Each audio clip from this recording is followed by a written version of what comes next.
you're here. You were asking how I knew the young woman you met by the river was wearing a hood. Here, look down at the bottom of the baths. It's a little hard to make out in this light. If only we could see. Oh, what a marvelous lamp. But do you see it? Somebody waking up by a river in a forest to find a hooded figure with a coin. It's just as you described it, only your pronunciation is a little off. The name you heard wasn't Karen. It was C-H-A-R-O-N, as in Charon, the ferryman of the dead. Charon, who, in exchange for the right coin, helps the souls of the newly deceased cross the Styx, the river that separates the land of the living from the land of the dead. When I dragged you out of the river, I thought you were never gonna wake up. I checked your pockets for ID, but all I found was some loose change. Feels like I've spent my whole life in a dead-end job with an endless commute.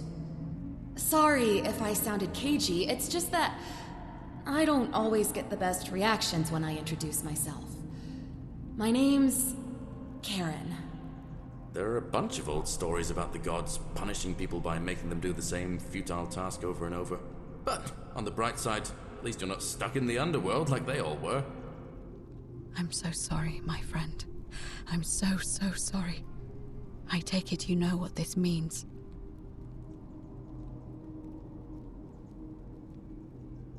I'm afraid so. It's all starting to make sense. All these people whose last memory was running from the fires toward the river. It seems none of them escaped with their lives after all. Perhaps we should be grateful they don't remember their final moments. It also tells us that the Golden Rule is the work of Pluto, the god of the underworld, and why his epithet has always been Father of Riches. I know it's a lot to take in, and you look as if you have questions, so I'll try to answer them if I can.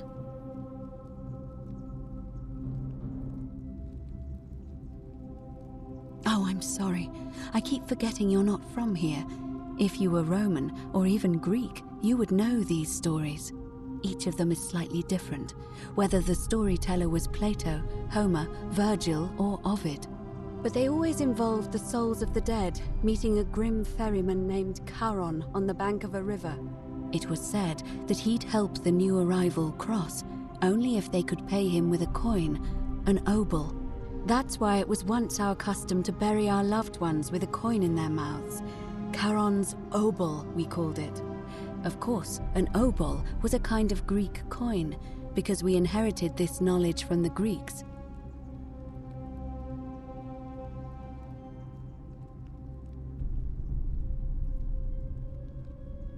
To be fair, the ferryman isn't exactly as the poets described, and he, she, they seem to appear to different people in different guises.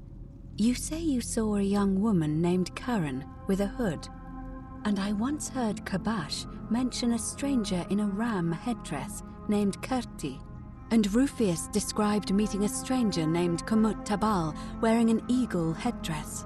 But whatever form this stranger took, they were always wearing a hood of some sort, and their name always began with a K sound. I suspect the only way you'll solve this riddle is if your paths cross again.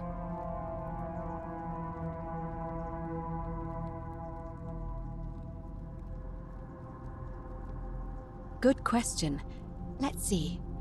In the stories, Charon would always require a coin as payment for passage across the river. But that never made any sense to me. What does an ancient immortal being need with coins? In our case, it seems Charon didn't take the coins we had. He or she merely checked we had one in our possession. So, maybe there's something special about the coins each of us had on us. That might explain why we wound up here, but so many others did not.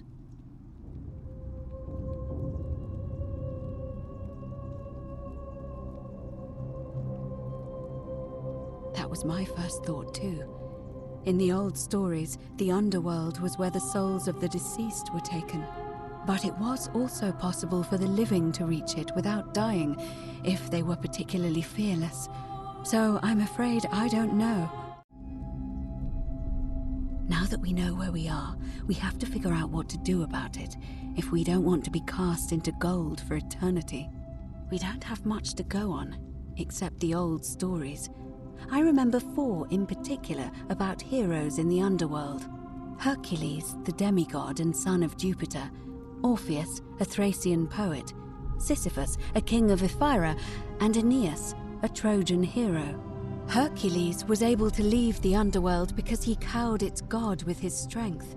Sisyphus and Orpheus both relied on their wits instead. They persuaded the goddess of the underworld, Proserpina, to help them escape. And finally, Aeneas was able to escape with the help of a spirit guide, who led him through a secret gate.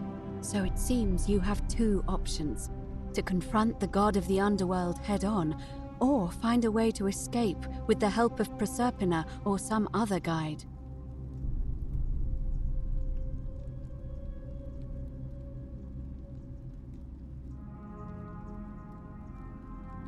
All Romans try to avoid saying it, and the reason is quite simple. He might hear us. You may refer to him as Pluto, if you wish, but you'll only be calling attention to yourself. Do so at your own peril.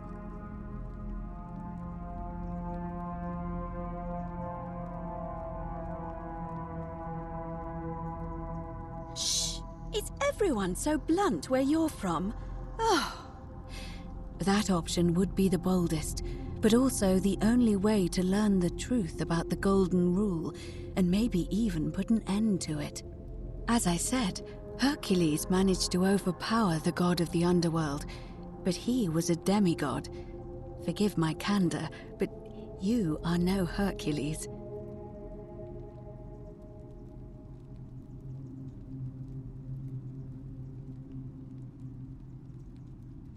I'll admit, you do seem different to anyone I've ever met. And even that lamp of yours looks like something Prometheus might have stolen from the gods. So, if you want to confront him, I'll help you as much as I can. Who knows? Perhaps your name will be uttered in the same sentence as Hercules one day. But first, you'd need an audience with you-know-who, and for that, you'll need to enter the great temple overlooking the city.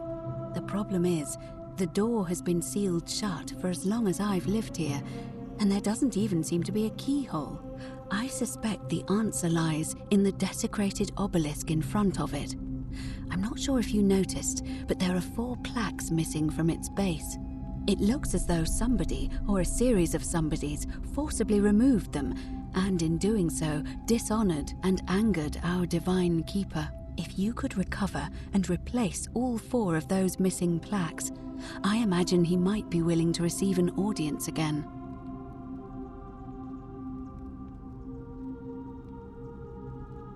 It's the towering stone monument with 4 sides and a pyramid-shaped head that stands before the great temple, a dedication to the god of this place.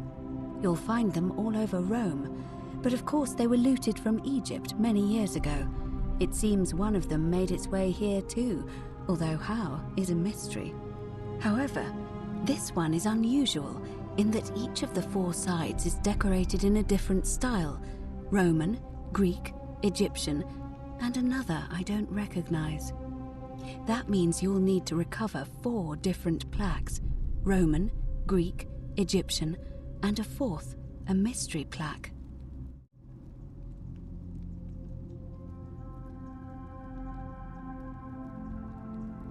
Good question. To answer that, we first need to ask who would have defaced the obelisk in the first place. It would have had the god's name engraved into it, so it may be that whoever desecrated it wanted that name to be forgotten. And there's only one group of people I know of who might want to do that. There's a cult in Rome that often argued there is only one true god. Theirs, of course. They've been known to start fires, as well as deface religious monuments whose existence challenged their beliefs. If I were you, I'd go looking for them. Of course, they've all been in hiding since the fire last year, so finding them won't be easy. But I did hear a rumor they have a secret shrine somewhere in the city. Perhaps, if you could find that, you might be able to recover the Roman plaque.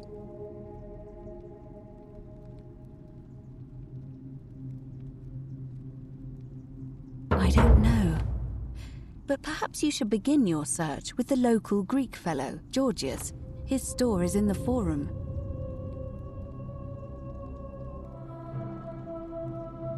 Perhaps Kabash, our Egyptian resident, would be able to tell us. Unfortunately, he disappeared weeks ago. But I did hear Aurelia is peddling rumors about him at the tavern, so perhaps you could talk to her, or just take a look in his room. I'm afraid you're on your own with that one, but perhaps finding the other three will illuminate the way.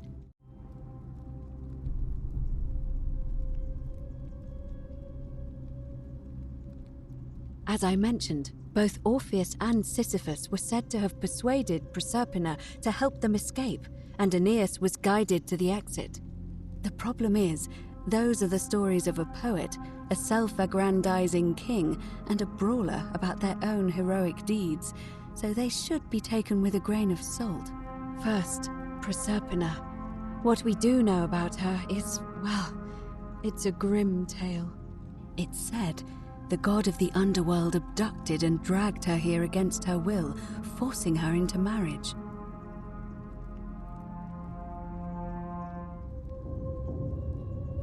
If the stories are true, then I suppose so.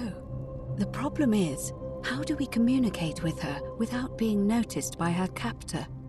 Leaving that aside for a moment, there is also the possibility of a spirit guide. I don't suppose you've come across one of those in your travels?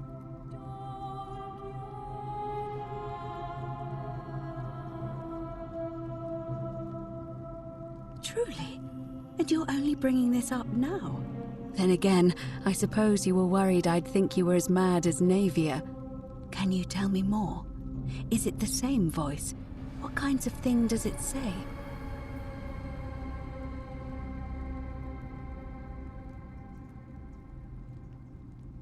Fascinating. Perhaps she is a benevolent spirit. Or perhaps... Perhaps you're hearing the voice of Proserpina herself. If she has indeed been abducted, it would make sense for her to speak in cryptic whispers to avoid detection. Tell me, has she told you anything that might lead you to the way out? Oh, I see. Well, let me know if you hear anything that might be a thread through this labyrinth.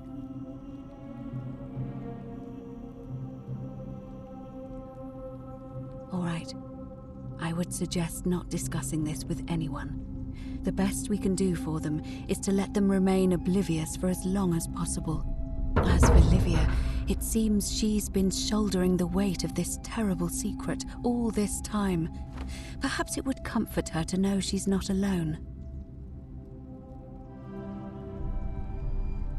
In any case, time is of the essence, so you'd best begin. May Fortuna guide you.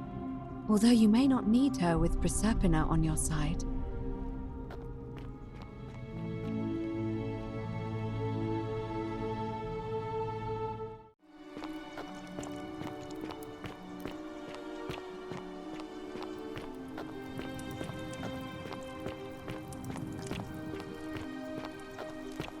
Ixion turns. Just as the ocean accepts the rivers of all the world, so this place accepts all the souls, but it does not notice the crowds that come.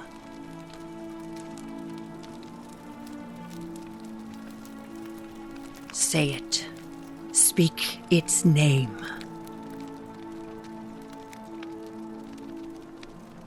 Then it is true. I was right.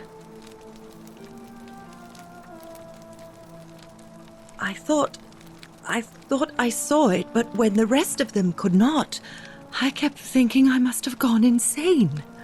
I had to tell myself it was true over and over again, until I wasn't sure if I was deceiving myself. I must apologize if my words seem cryptic. I'd found comfort in reciting the Metamorphoses by our great poet Ovid. He gives such an uncanny description of this place. I cannot help but wonder if he himself came here. Would you like to hear it?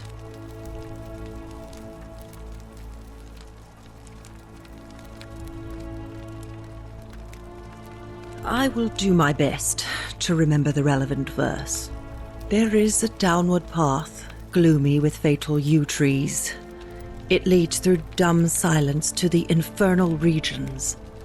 The sluggish Styx exhales vapor, and by that way, the shadows of the newly dead descend, entombed with full rites, and the ghosts of those, at last, given proper burial. The wide, thorny waste is cold and pallid, and the newly arrived shades are ignorant of the road that leads to the Stygian city, where Black Dis has his cruel palace. As the ocean accepts the rivers of all the world, so this place accepts all the souls, and is never too small for any populace, nor notices the crowds that come. There the bloodless shadows wander without flesh or bone. Some crowd the forum, some the house of the ruler of the depths.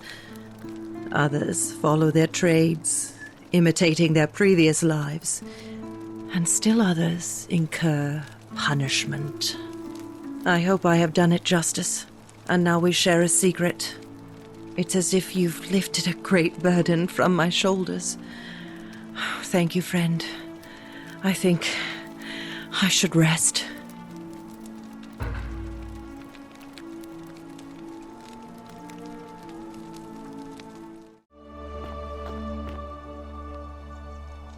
Oh, you're here. I'm so glad you decided to visit. I'm Aurelia, and I hope I'm not being too forward, but the moment I laid eyes on you, I was intrigued. There's a light in your eyes I've never seen before, a certain learning and sophistication.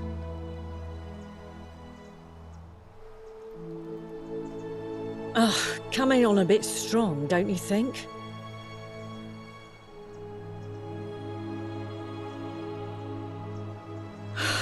I take back what I said. Suddenly, I don't find you so intriguing anymore. Let's just forget that ever happened, so we can at least do business. So, what brings you to my tavern?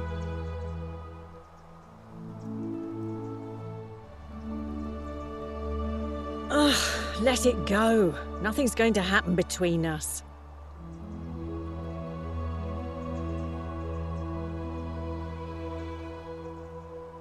I just try not to think about it.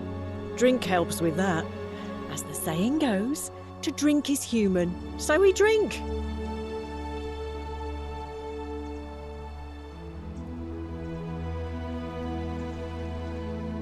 You know, normally I'd expect you to buy me a drink before asking if I want to get out of here.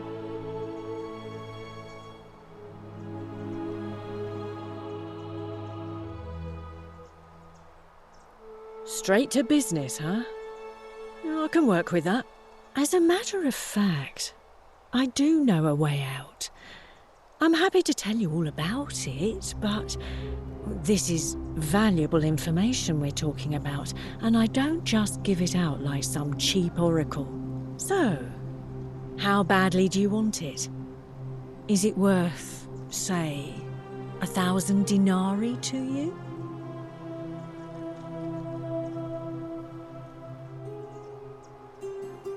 Well, I can't tell you too much, or you'd figure it out for yourself. But I promise you, you'll never have to spend another hour in this city ever again.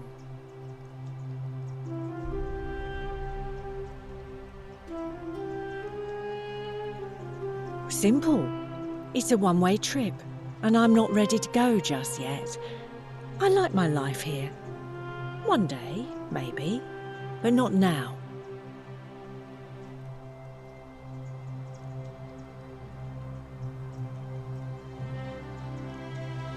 I think of it this way.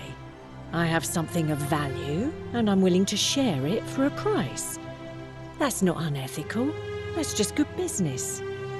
Now, do you want it or not?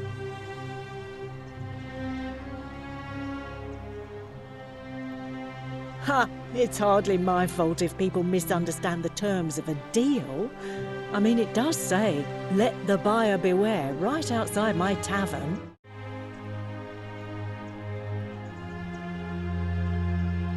Not for a few weeks now.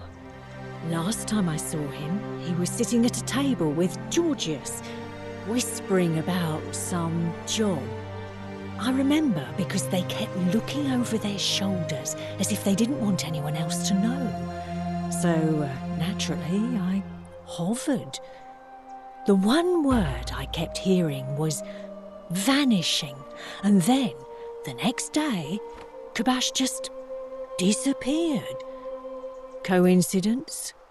I think not.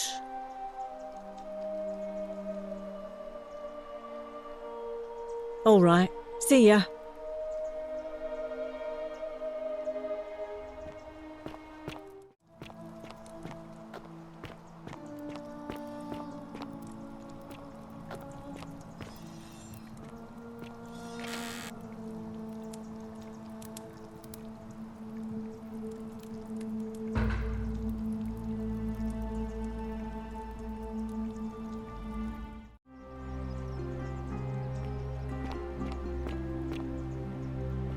Isn't the great temple majestic? Ave again. Did you find what you need?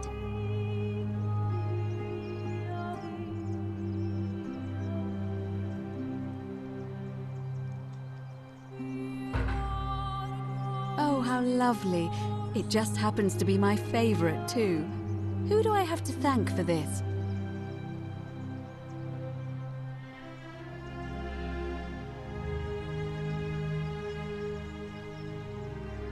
I see. So, it's from Galerius, then?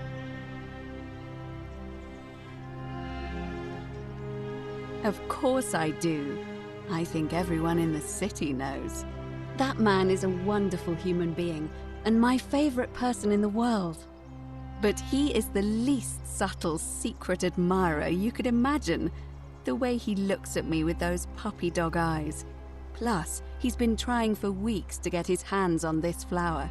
He went to so much effort, too, suspending that rope above the lake, inventing that pulley device all on his own. He'd just stand there each morning, looking at the flower, trying to summon the courage to seize it. Oh, my heart.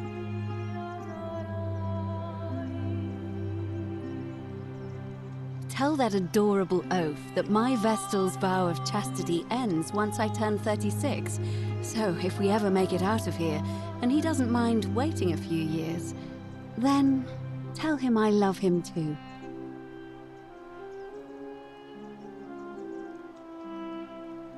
I hope so.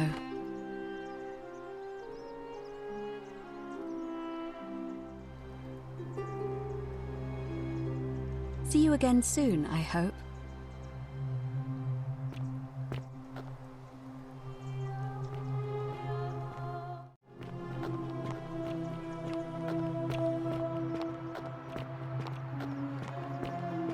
Citizens, it is time.